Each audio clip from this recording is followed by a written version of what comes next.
네, 안녕하세요. 오늘은 지난 시간에 저희가 노동조합의 설립까지 공부를 했었는데, 오늘은 노동조합의 설립 심사, 그리고 근로시간 면제자, 조합활동의 정당성, 그리고 단체교섭의 당사자와 담당자, 총 4가지 주제 한번 공부해 보도록 하겠습니다. 우선 저희가 노동조합을 설립하려면 지난 시간에 배웠는데 적극적 요건과 소극적 요건이 있고, 그리고 그게 적극적 요건, 소극적 요건에 더한 것이 실제적 요건이었고, 그리고 행정관청에 신고서를 제출해야 된다는 형식적 요건이 있었죠. 이제 노동조합의 설립 심사 파트는 이제 저희가 배웠던 그 형식적 심사 요건을 보다 좀 심층적으로 다룬 파트라고 볼 수 있는데요. 우선 저희 노조법 5조 1항에 노동조합의 자유설립 원칙이 정의가 되어 있습니다. 그러나 그럼에도 불구하고 제2조 4호 항목에서 소극적 요건에 해당을 하게 되면 그 행정청은 그 소극적 요건이 존재하는지를 심사하여서 신고증을 교부를 할 수도 있고, 그리고 해당하지 않는 노동조합에 대해서는 신고증을 반려할 수 있다고 규정을 하고 있어서 문제점이 있을 수 있어요. 그렇기 때문에 설립심사 제도의 위헌 여부에 관련해서 헌법재판소에서는 설립심사 제도는 허가제와 다르며 취지상 이를 위헌으로 볼 수 없다고 이 문제적 사안을 정리를 해준 적이 있고, 그리고 허가제와는 차이가 있다고 보고 있습니다. 허가제는 특정 경우에 한해서 수락을 하는 것이 허가제라면, 저희 그 노동조합 설립의 원칙으로는 이제 적극적 요건, 소극적 요건이 충족이 된다면 설립이 자유롭게 할 수 있도록 규정을 지어놓고 있기 때문에 허가제와는 아예 다른 종류라고 생각을 해주시면 됩니다. 그리고 단결권 침해 여부와도 관련하여서 일단은 이렇게 그 요건을 마련해 놓은 것의 취지는 노동조합이 난립해서 설립되는 사태를 방지를 하기 위해서 심사를 하고, 그 자격이 없는 단체를 신고서를 반려를 함으로써 오히려 노동조합을 보호하기 위한 조항이기 때문에 단결권을 침해하고 있지는 않는다고 보고 있습니다. 그럼 이제 설립심사 제도의 취지 그리고 허용 여부를 공부를 해볼 건데요. 우선 설립심사 제도의 취지는 실질적 요건을 갖추지 못한 노동조합의 난립을 방지하여 그 노동조합의 자유롭고 민주적인 단결권을 보장하기 위함입니다. 저는 이거를 암기를 할 때 실요난방, 자민당, 보장 이렇게 외우고 있거든요. 그래서 이 키워드도 꼭 기억을 해주셔야 될 것 같아요. 조금 어려운 부분이 있어가지고 다시 설명을 해드릴게요. 실질적으로 요건을 갖추지 못한 노동조합의 난립을 방지하여 그 노동조합의 자유롭고 민주적인 단체권을 보장하기 위함이다. 이렇게 정리해 주시면 되겠습니다. 그렇기 때문에 설립심사 제도는 노동조합의 보호를 위해서 존속이 될 수 있고 심사가 가능하다라고 정리될 수 있겠습니다. 그렇다면 이 설립심사 제도의 범위와 한계에 대해서도 이제 논란의 여지가 있을 수 있는데요. 이 설립심사 제도를 어디까지 그 범위 가능한지, 우선 그 문제점으로는 우선 형식적 심사에 그쳐야 되는지 아니면 실질적 심사까지 가능한지 문제의 소지가 있는데, 저희 판례에서는 아까 말씀드렸던 설립심사 제도의 취지를 고려를 했을 때 형식적 심사뿐만 아니라 실질적 심사가 가능하다고 보고 있습니다.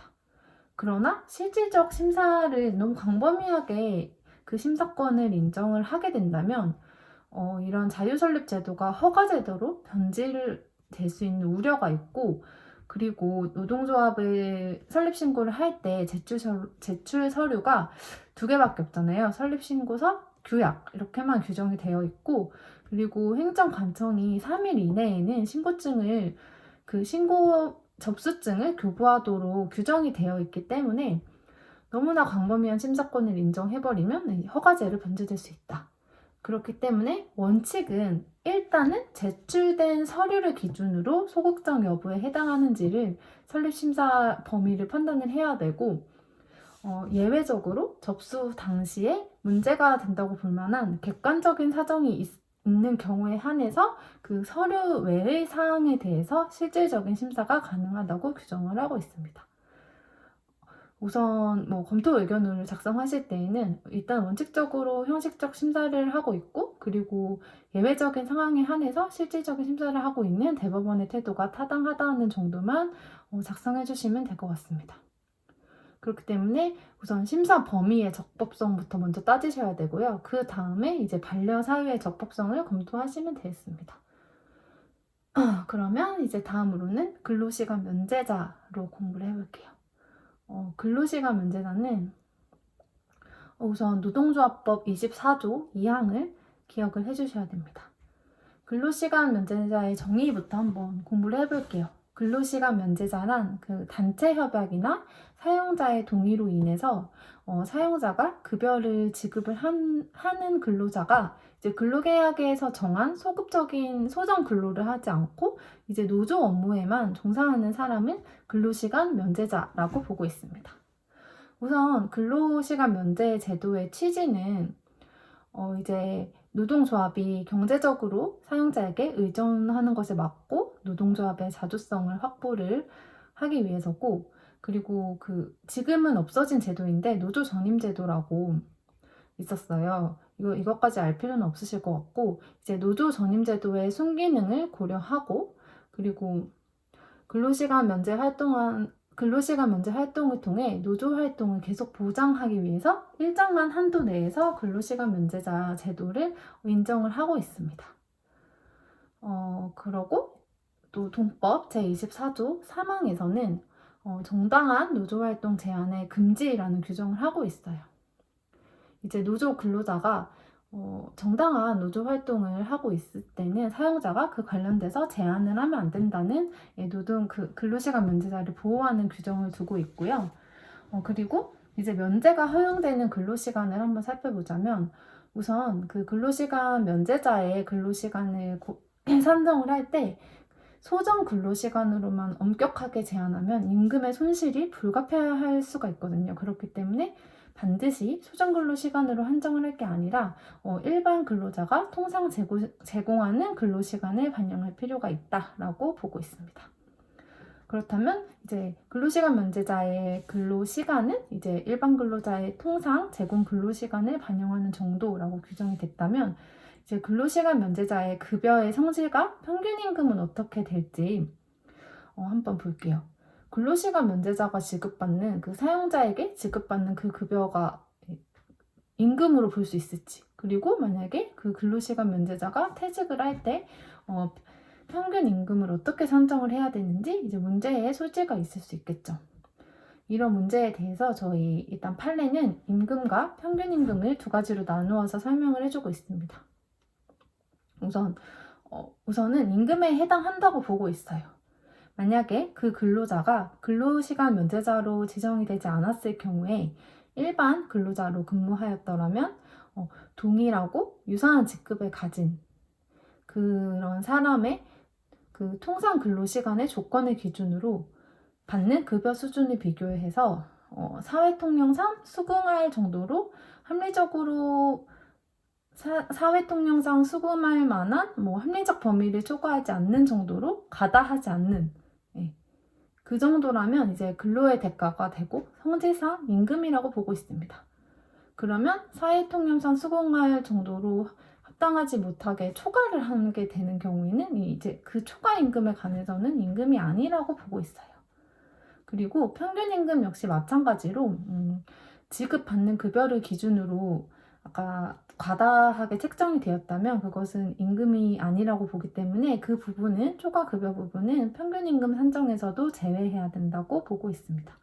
왜냐하면 평균 임금의 취지 저희가 다 배웠죠. 그 근로자의 평균 생활 그리고 평균 생활 수준을 이제 사실대로 반영하는 게 평균 임금이기 때문입니다. 그래서 사실 이러한 시각은 굉장히 합리적이라고 보고 있습니다. 무조건 사용자에게 받는 임금 자체를 전체를 임금으로 보지 않고 좀 합리적으로 초과한 부분은 이제 제외를 하고 임금을 보고 있기 때문에 꽤나 합리적인 접근 방식이라고 정리해 주시면 좋을 것 같습니다. 그 다음에 다음 공부할 내용은 조합 활동의 정당성 부분입니다. 우선 조합 활동 역시 네 가지 키워드가 있어요. 그 조합 활동의 주체가 적절한지, 그리고 조합 활동의 목적이 정당한지, 그리고 시기와 뭐 방법, 모든 요건, 이 네 가지가 정당한지를 산정을 해야 되고요. 그리고 이 모든 네 가지가 정당해야 그 노동조합이 민형사상 면책이 됩니다. 그렇기 때문에 모든 요건을 검토를 하셔야 되고, 만약에 문제 나왔을 때는 분명 이 네 가지를 모두 길게 작성하실 수는 없을 테니까 핵심 쟁점 위주로 이제 분량 조절을 잘 해주셔야 된다는 점도 기억해 주시면 좋을 것 같아요. 그럼 우선 조합 활동이 뭔지부터 꼼꼼히 살펴보자면, 우선은 조합 활동이란 근로자가 단결을 하고 그리고 근로 조건을 향상시키기 위해서 하는 모든 활동이라고 생각해 주시면 됩니다. 제일 그 노동조합의 핵심 활동이 단체 교섭과 단체 행동을 제외한 일상적인 조직 운영 활동이라고 봐주시면 되겠습니다. 그렇다면 이 조합 활동의 보호와 제한 보자면, 이제 조합 활동이 정당하다고 인정이 된다면 뭐 해고를 당한다거나 불이익 취급을 당할 수 없고, 그리고 민형사상 책임까지 면제됩니다. 그러나 조합 활동 자체가 이제 사용자의 기본적인 경영권과 물적 지배권과의 그 충돌이 불가피하기 때문에 정당한 조합 활동에 한하여 보호되는 점 기억해 주시면 좋을 것 같습니다. 그러면 이제 조합 활동의 정당성 요건 4가지, 주체, 목적, 시기, 방법 하나씩 꼼꼼하게 살펴볼게요. 우선 주체의 정당성이란 노동조합의 의사결정기관이죠. 총회나 대의원회의 결의나 지시에 의한 조직적인 활동이어야 되고요. 그렇게 하면 사실 범위가 너무 좁아질 수 있기 때문에 그 행위의 성질상 혹은 노조의 묵시적인 수권과 승인이 있더라면 노조의 일상적인 업무 행위로 보고 있습니다. 묵시적인 수권, 승인까지 포함된다는 점 좀 기억해 주시면 좋을 것 같고요. 그리고 이제 목적의 정당성. 조합 활동의 목적이란 당연히 근로 조건의 유지 개선, 그리고 근로자의 경제적, 사회적 지위 향상을 도모한다. 이게 사실 노동조합법 전반에 걸친 그 목적 부분에 해당하는 부분이니까 이 부분도 잘 기억해 두셔서 여기저기 써먹으시면 좋을 것 같아요. 그렇다면 이제 시기의 정당성이란, 이제 원칙적으로는 취업시간 외에 하는 게 맞겠죠. 취업시간에는 당연히 근로를 제공해야 되는 시간이기 때문에. 그렇지만 뭐 사용자의 승낙이 있었거나 아니면 뭐 단체 협약 그리고 관행에 의해서 취업시간 중에 해도 되는 경우가 있긴 합니다. 동의가 있을 때 한해서. 그렇지만 원칙적으로는 취업시간 외에 행해야 된다는 거. 왜냐면 이게 그 지위 명령권과 충돌을 할 수 있기 때문에 잘 고려를 해야 되고, 그렇다고 이제 동의가 없다고 해서 이게 바로 불법적인 조합 활동이라고 볼 수는 없는 게, 조합 활동의 필요성과 그 사용자가 받는 지위 명령권의 침해 정도, 그리고 조합 활동의 원인, 그리고 구체적 사실관계를 이제 종합적으로 고려해야 판단하여야 한다고 보고 있습니다. 그렇다면 이제 수단, 방법의 정당성을 따져볼게요. 당연히 폭력, 파괴행위 이런 것을 수반하는 행동은 당연히 금지되겠죠. 그리고 사용자의 시설 관리권을 바탕으로 합리적으로 규율과 제약을 두어야 합니다. 그렇다면 사업장 내에서의 조합 활동이 어떻게 하면 정당성이 인정될 수 있을지, 우선 유인물 배포는 허가제 위반일지 볼게요. 우선 유인물 배포를 못하게 하는 규정이 있어요. 그런데 이제 노동조합이 그 규정을 따르지 않은 거죠. 이게 허가제를 꼭 따라야 하는 상황인데 허가를 받지 않았다고 바로 정당성이 인정이 될지, 거기에 대해서 이제 허가제 위반 자체만으로 정당성을 부정을 할 수 없고 그 유인물의 내용과 배포 방법을 고려해야 한다고 대법원에서 판시를 했습니다. 그러면 유인물의 내용은 이제 노동조합의 어떤 문헌을 통해서 유인물을 뿌렸을 때 그 유인물의 그 문헌이 특정인의 명예나 특정인의 명예를 훼손할 염려가 있고 일부 허위적인 표현이 있었고 좀 다소 과장된 면이 있는 거예요. 그렇다고 하더라도 이제 목적 자체가 그 사람을 뭐 비하하거나 그 사람의 명예를 훼손하는 것이 아니라 우선 우리 그 노동조합의 목적 있죠. 그 근로 조건의 유지 개선 그리고 근로자의 사회적 경제적 지위 향상에 해당하는 목적으로 인해서 이 유인물을 작성을 했고 그리고 그 내용 자체가 이제 일부 허위가 있다고 하더라도 전체적으로 진실이라면 정당한 활동이라고 보고 있습니다. 이 부분은 조금 노동조합의 편의를 봐준 부분인 것 같아요. 그 다음에는 이제 배포 방법은 우선은 휴게 시간 중 배포하는 것이 사실 가장 베스트겠죠. 그때 나쁜 영향을 주거나 쉬고 있는 근로자에게 나쁜 영향을 주거나 뭐 방해를 하거나 뭐 직장 질서를 문란하게 하는 것이 아닌 한 이제 허가제에 위반했다고 바로 이제 정당성을 상실했다고 보기는 어렵다는 입장을 취하고 있습니다.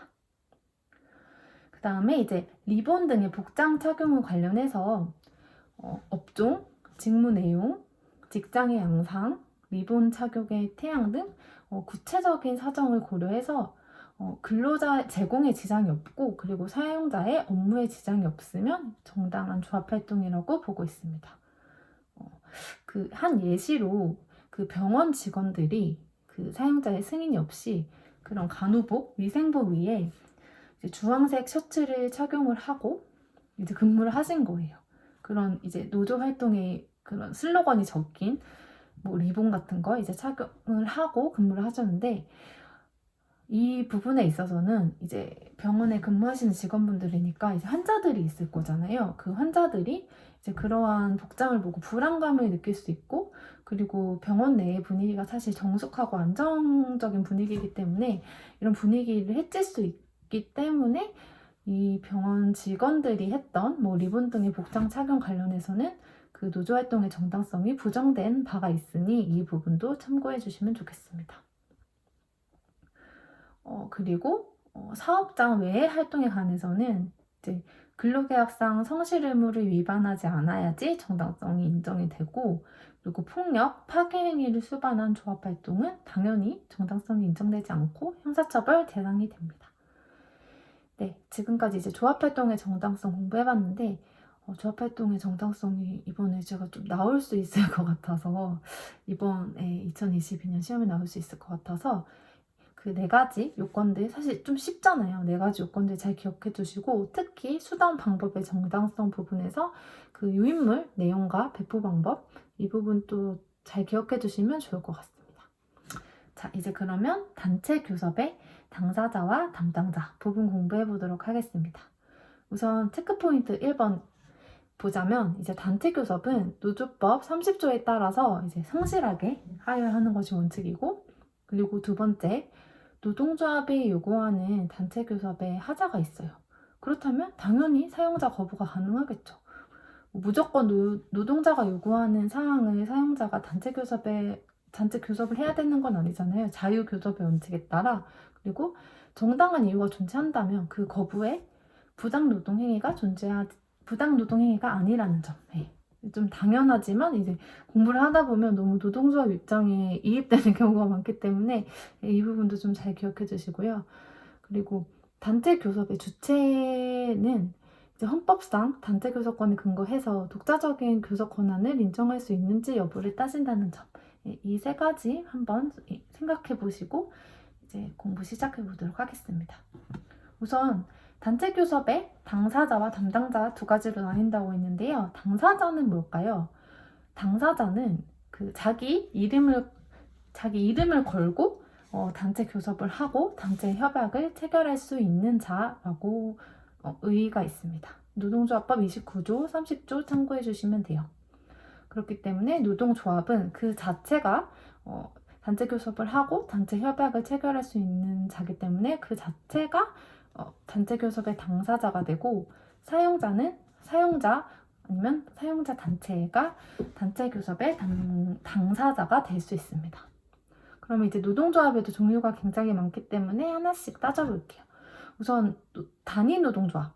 단위 노동조합 같은 경우에는 당연히 당사자가 될 수 있고요. 뭐 기업별 노동조합이라든지 초기업별 노동조합에 상관없이 가능합니다. 그러나 이제 노동조합으로서의 실체적 요건이 없는 그런 노동조합이 있을 수 있잖아요. 그런 경우에는 당연히 정당한 주체가 안 됩니다. 저희 노동법은 항상 실질주의 원칙이기 때문에. 그리고 이제 그 노동조합, 기업별 노동조합의 상위 기관인 연합단체가 과연 노동조합 그 단체 교섭의 당사자가 될 수 있을지.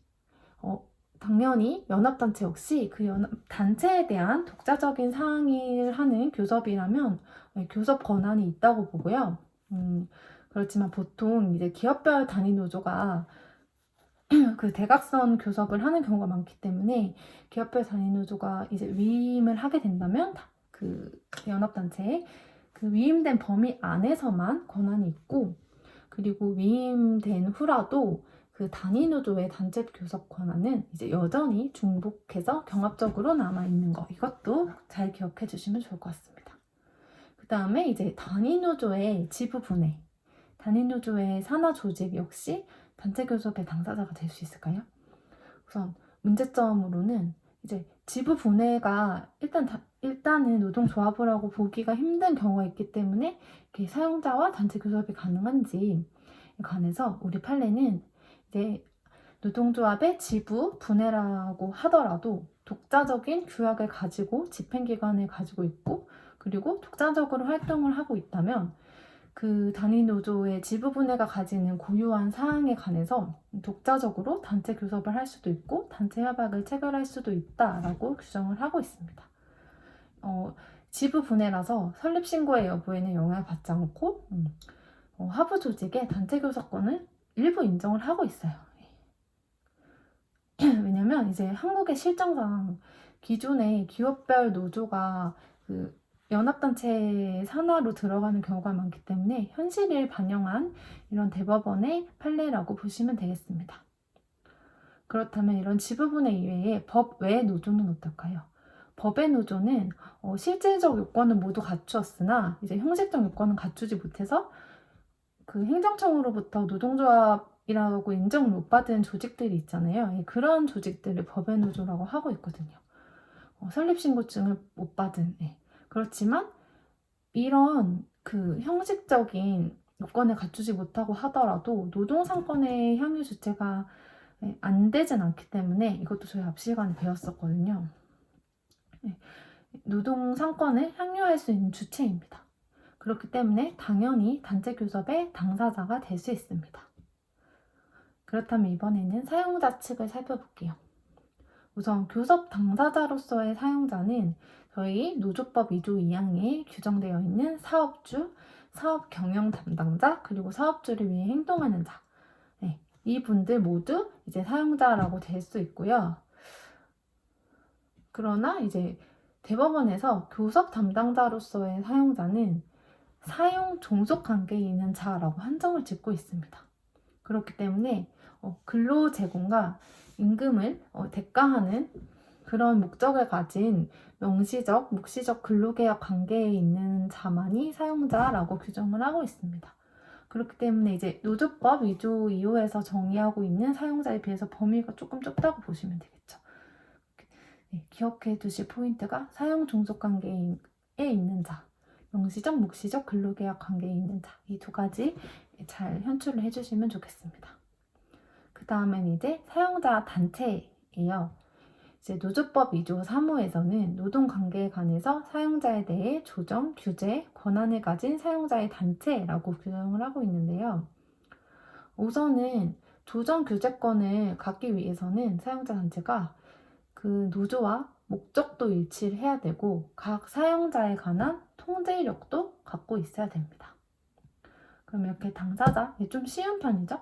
이제 당사자 살펴봤고, 그 다음에 이제 단체 교섭의 담당자 한번 살펴보도록 하겠습니다. 담당자는 이제 말 그대로 담당, 사실행위로서의 교섭과 협약 체결을 직접 수행하는 자라고 보시면 됩니다. 아까 당사자는 이제 체결 권한이 있는 자라고 봤다면 이번에는 직접 수행하는 자라고 보시면 됩니다. 그렇기 때문에 담당자는 현실적으로 교섭을 수행하는 자고, 그 당사자는 협약상의 권리 의무의 주체인 당사자이기 때문에 조금 헷갈리긴 하는데 잘 구분해 주시면 좋을 것 같아요. 다시, 당사자는 협약상의 권리 의무의 주체, 담당자는 현실적으로 교섭을 수행하는 자. 네, 이렇게 정리 한번 다시 해드렸고요. 노동조합 측에서는 이제 담당자가 어떻게 될까요? 보통 노동조합의 뭐 대표자나 집행임원들이 노동조합 단체 교섭을 담당하시겠죠. 그리고 이제 단체 교섭의 위임과 체결 권한도 아까 배웠던 거랑 내용은 똑같아요. 위임 가능하고요. 뭐 노무사분들한테는 위임 가능하고요. 그렇지만 그 교섭의 범위 내에서만 권한을 행사해야 되고, 그리고 이게 위임이 됐다는 것을 상대방에게 통보를 해줘야 됩니다. 그리고 위임인이 단체 교섭권을 여전히 행사할 수 있겠죠. 그 단체 교섭권은 여전히 수임자가 중복하여 경합하여 남아있다. 네, 계속 똑같은 부분입니다. 그 다음에 사용자 측에서는 사용자 측의 담당자는 개인 사업이라면 개인, 법인 사업이라면 대표자, 이렇게 민법상의 자연인이 담당자가 되고요. 그리고 위임은 똑같습니다. 위임 가능하고요. 그리고 그 위임의 범위는 위임한 범위 내에서만 그 위임자는 권한을 행사하여야 되고, 그리고 위임할 시 상대방에게 통보하여야 된다. 그리고 위임을 하더라도 위임인은 단체 교섭권이 여전히 수임자와 중복하여 경합하여 남아있다. 네, 똑같습니다. 거기서 더해서 이제 사용자 측에서는 회생 절차 개시 결정의 이후 협약 체결권자라는 부분이 하나 더 있는데요. 만약에 그 사업이 어려워져가지고 파산을 할 경우 법원에서는 이제 회생 절차 개시 결정이라는 걸 하는데, 이렇게 되면 이제 회사의 경영과 재산 관리 처분 권한이 관리인에게, 법원에서 정해준 관리인에게 전속적으로 귀속이 되기 때문에 그 법원에서 설정한 관리인이 근로계약상 사용자의 지위를 갖게 됩니다. 그렇기 때문에 정리를 하고 있는 회사의 대표이사와 노조가 약정한 그 약정의 효력은 이제 근로자 개인에게 영향을 미치지 않는다라는 판례가 있어요. 네. 지금까지 이제 4가지 주제 공부해봤는데 어떠셨는지 모르겠네요. 다시 한번 조금씩 정리를 해드리자면, 우선 저희 오늘 첫 번째로는 노동조합의 설립심사 파트 공부했었습니다. 설립심사제도의 취지가 뭐였냐면 이제 실효 난방, 자민당 보장이었는데, 설립심사제도를 만들어 놓은 취지는 이제 노동조합들이 실제적 요건을 갖추지 못한 노동조합들이 난립하는 것을 방지하기 위해서, 그래서 제대로 된 요건을 갖춘 노동조합의 자주적이고 민주적인 단결권을 보장하기 위해서 설립심사제도가 있었고, 그리고 설립심사제도가 일단 위헌이 아니라는 점, 광범위한 심사권을 인정을 하게 된다면 허가자의 변질 우려가 있고, 제출 서류가 설립신고서와 교양만 규정이 돼 있었고, 그리고 행정관청이 3일 이내에만 접수증을 교부하라는 이런 규정이 있었기 때문에 일단 원칙적으로는 제출된 서류만을 기준으로 소극적 해당 여부에 해당되는지만 심사가 가능하고, 예외적으로 접수 당시에 객관적으로 문제될 만한 사정이 있다고 여겨지는 경우에 한해서 서류 외의 사항에 대해서 실질적인 심사 가능하다고 이 부분 강조를 해드렸었고요. 그리고 근로시간 면제자 같은 경우에는 이제 근로시간 면제자의 임금과 평균임금 산정 방법에 대해서 말씀을 드렸었어요. 임금에 해당되는 부분은 근로시간 면제자로 지정되지 않았더라면, 그 사람이 일반 근로자로 근무를 하였더라면 이제 그 근무를 했을 동일하고 유사한 직급의 노동자의 통상 근로시간 기준의 급여 수준과 비교를 했을 때 사회통념상 수긍하지 못할 정도로 그 초과한 부분이 아니라면 임금이라고 말씀을 드렸었고요. 이 부분만 잘 기억해 두시면 좋을 것 같습니다. 그리고 조합활동의 정당성으로는 저희가 4가지 배웠었죠. 주체, 그리고 목적, 시기, 방법, 이렇게 4가지 배웠었고, 제일 고려를 많이 하시고 공부를 해주셔야 될 게 이제 방법이었죠. 특히 방법이 정당성 관련된 부분이었고, 그리고 사업장 내에서의 요인물에 관해서 요인물의 내용과 배포 방법도 따져봐야 된다는 점 공부를 했었고, 그 다음에 마지막으로 단체 교섭의 당사자와 담당자도 공부를 해봤었는데, 이 부분은 이제 노조법 29조, 30조 참고해 주시면 되고요. 저희가 당사자는 협약상 권리 의무 주체의 당사자였고, 이제 담당자는 현실적으로 교섭을 수행하는 자였다는 거. 예, 이렇게까지 좀 기억을 해주시고 정리해주시면 좋을 것 같습니다. 예, 저 또 오랜만에 강의를 올렸는데, 예, 다음 시간에도 또 알찬, 우리 노무사 2차 시험에 꼭 나올 수 있는 주제들로만 꼭꼭 꼽아가지고 다시 좋은 강의 들려드리도록 하겠습니다. 네, 감사합니다.